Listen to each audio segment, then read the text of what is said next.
खाने देती थी, मेरी सास कहती थी कि इतना पल्लू रखो, मेरी सास कहती थी कि ऐसे रहो, और तुम आज की बहू को कहती हो तू ऐसी रहे, मेरी सास ने ऐसा करा था, मेरी सास ऐसी कहती थी, मेरी सास ऐसी कहती थी। तो बताओ ईमानदारी से बोलो, तुम ज्यादा अपनी बहू को लकीर का फकीर बनाओगी, टॉर्चर करती जाओगी, टॉर्चर करती जाओगी, तो आज की बहू सुनेगी?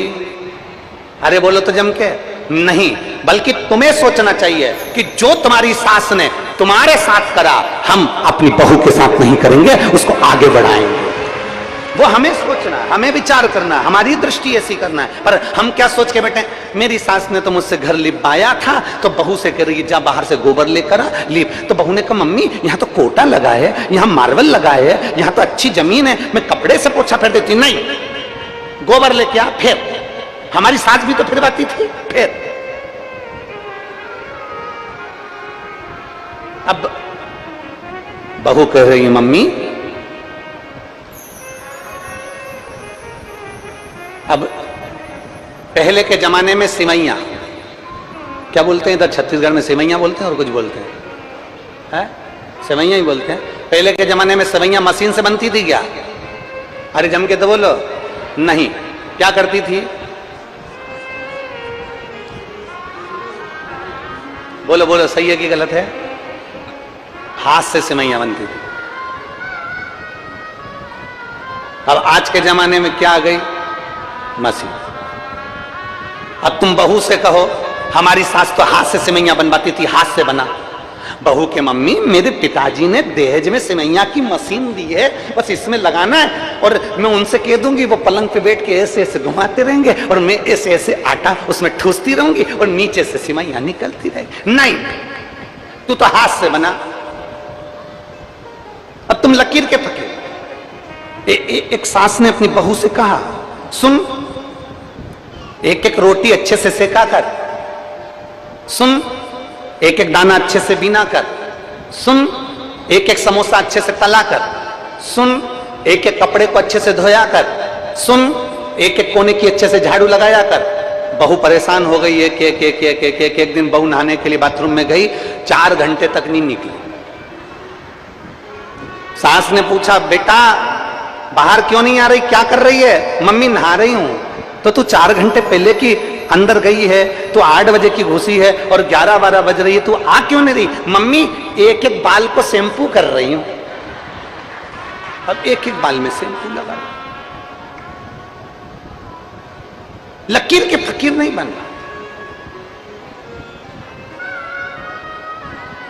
हम लकीर के फकीर बनकर चल रहे हैं। उसने ऐसा किया तो हमें भी वही करना, उसने ऐसा करा तो हमें भी वही करना। किसी ने हमको अपशब्द कहा, हमें पलट कर अपशब्द कहना। किसी ने ताना दे दिया, हमें पलट कर ताना देना। किसी ने गाली दे दी, हमें पलट कर गाली ना। हमें लकीर के फकीर नहीं बनना। शिव महापुराण की कथा कहती है, ये रोड पर आगे काम चल रहा है, पुलिया का काम चल रहा है, तो रोड परावर्तित कर कर निकल जाओ, दूसरी रोड से निकल जाओ। उसी तरह जब हमें लगे कि हमारी जिंदगी ठीक नहीं चल रही है, हमारे जीवन में दुख और तकलीफ चल रही है, तो भगवान ने शॉर्टकट रास्ता बता दिया कि शिव महापुराण की कथा सुनो, एक लोटा जल चढ़ाओ और अपने जीवन को धन्य बनाओ। ये शॉर्टकट है। ना तुम्हें मंत्र की जरूरत है, ना तुम्हें तंत्र की जरूरत है, ना तुम्हें साधना की जरूरत है, क्योंकि घर में, कलयुग में, कलिकाल में किसी के पास समय नहीं है। कलयुग में, कलिकाल में किसी के पास समय नहीं है। रत्ती भर का समय कलयुग में नहीं है। बच्चा भी व्यस्त है, बूढ़े भी व्यस्त हैं, सब व्यस्त हैं, कोई फ्री नहीं है। इस कलयुग में आपको इतना समय नहीं मिलेगा कि आप तप करेंगे। इस कलयुग में आपको इतना समय नहीं मिलेगा कि आप साधना करेंगे। इस कलयुग में आपको इतना समय नहीं मिलेगा कि आप कहीं तीर्थ में जाकर बैठ जाएंगे। इस कलयुग में सबसे सरल, सबसे सहज, ना मंत्र, ना तंत्र, ना साधना, कुछ भी नहीं। इस कलयुग में एक साधन सबसे सरल है, जो गरीब से गरीब व्यक्ति और बड़े से बड़ा सेठ कहीं पर भी कर सकता है। एक लोटा जल सारी समस्या का। वो गरीब भी कर सकता है, वो अमीर भी कर सकता है, वो साधारण व्यक्ति भी कर सकता है, सात जात का व्यक्ति उसको कर सकता है। सात जात, बस उसको करने के लिए अपने भीतर के अहम को निकालना पड़ेगा।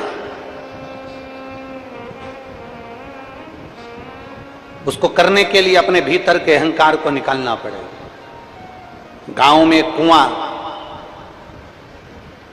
गांव में कुआं, उस कुएं में 7 जात का व्यक्ति, गांव का पूरा गांव की गांव उस कुएं से पानी भरता पीता।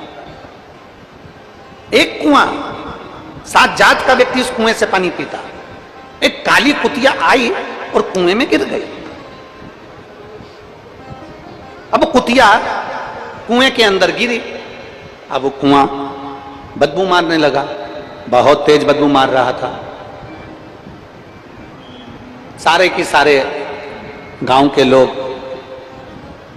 एक विद्वान व्यक्ति के पास में गए और उनसे पूछा, महाराज जी ये बताओ, अपने गांव में एक कुआं 7 जात का व्यक्ति पानी पीता है और कहीं से पानी का साधन नहीं है, उसमें एक काली कुतिया आकर गिर गई है और बदबू मार रही है, क्या करें?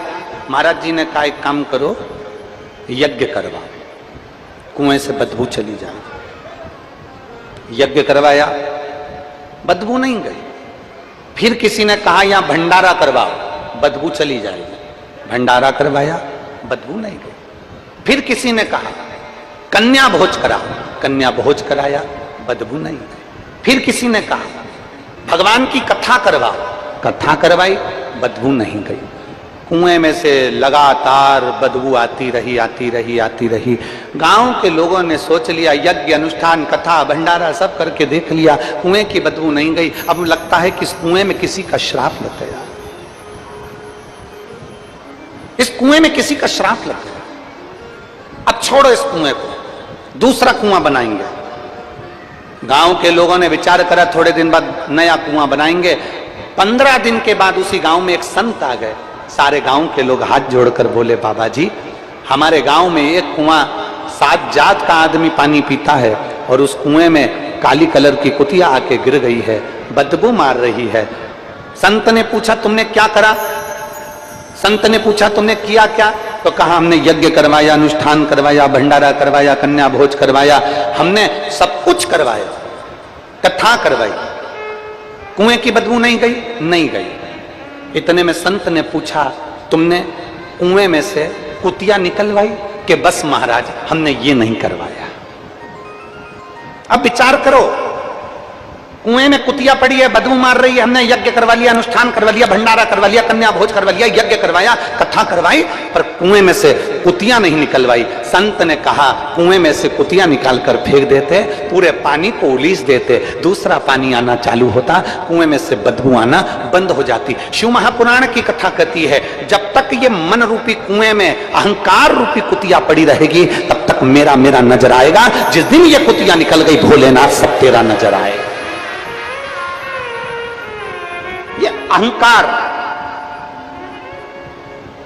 ये अभिमान जब तक हमारे भीतर है तब तक हमको लगता है कि मैं जो कर रहा हूं बहुत अच्छा कर रहा हूं, मैं जो कर रही हूं बहुत अच्छा कर रही हूं, मेरे बराबर दुनिया में कोई नहीं कर सकता,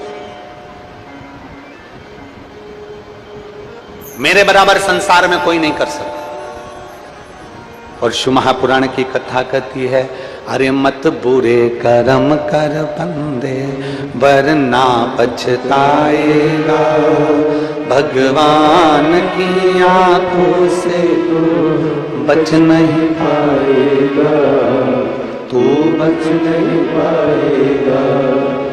अरे ओ अज्ञानी मत कर नादानी, अरे ओ अज्ञानी मत कर नादानी, तेरे कर्म का फल भी तो ही पाएगा, जैसा किया तूने तेरे आगे आएगा।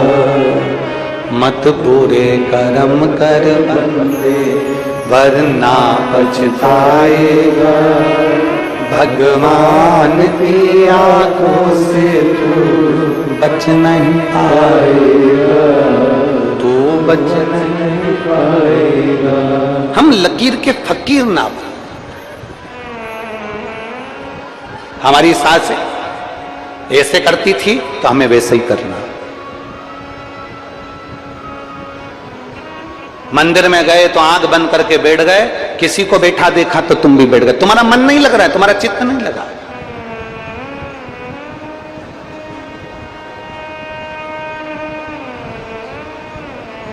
शिव महापुराण की कथा कहती है किसी को देखकर कभी कुछ मत करो, अगर करना है तुम्हारा दिल बोले तो श्री शिवाय नमस्तुभ्यम बोलो, तुम्हारा दिल बोले तो शंकर जी के मंदिर में जाकर एक लोटा जल चढ़ाओ, तुम्हारा दिल बोले तो तुम टीवी चालू कर कर शिव महापुराण की कथा देखो, तुम्हारा दिल बोले तो तुम भगवान शंकर की सेवा करो, तुम्हारा दिल बोले तो तुम शंकर की